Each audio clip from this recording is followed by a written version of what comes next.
Hi, I'm Ruby Lewis. Welcome to my Italian kitchen. Pesto is simply made with basil leaves, extra virgin olive oil, garlic, nuts, and grated cheese. First, I start with a high-quality extra virgin olive oil, which contributes to the freshness and the delicious flavor of the pesto. Pine nuts are traditionally used in basil pesto and yield a smooth and creamy pesto. Also, almonds and walnuts can be used instead of pine nuts. Almonds are sweet but fairly hard, so they give a coarse and granular texture. My personal favorite is walnuts.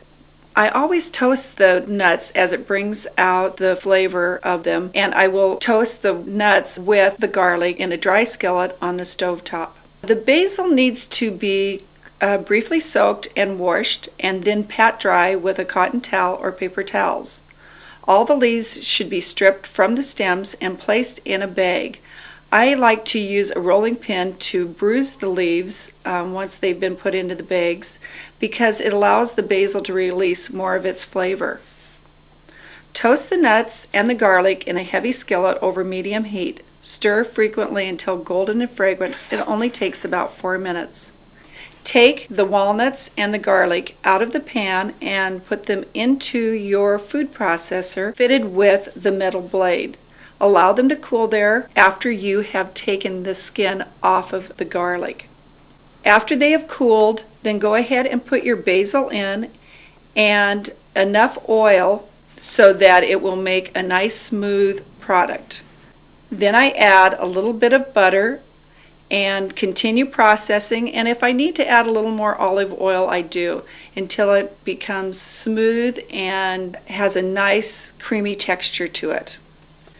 After this has been completed, I go ahead and take the basil out of my food processor, put it in a small bowl, and add my Parmesan cheese to it. Be sure and taste it before you add any salt, and make sure that you get it suited to your taste. Just right. If I'm making basil pesto to be used to dress pasta, the first thing I do is place a large stock pot on the stovetop to boil my pasta in. Once the water has almost reached boiling point, I start making my pesto. After the pesto is prepared, I cook the pasta, drain it, and place the pasta in a serving bowl and toss it with enough pesto to achieve a balance of flavors. You will want to use just enough sauce to enliven the pasta but not overwhelm it.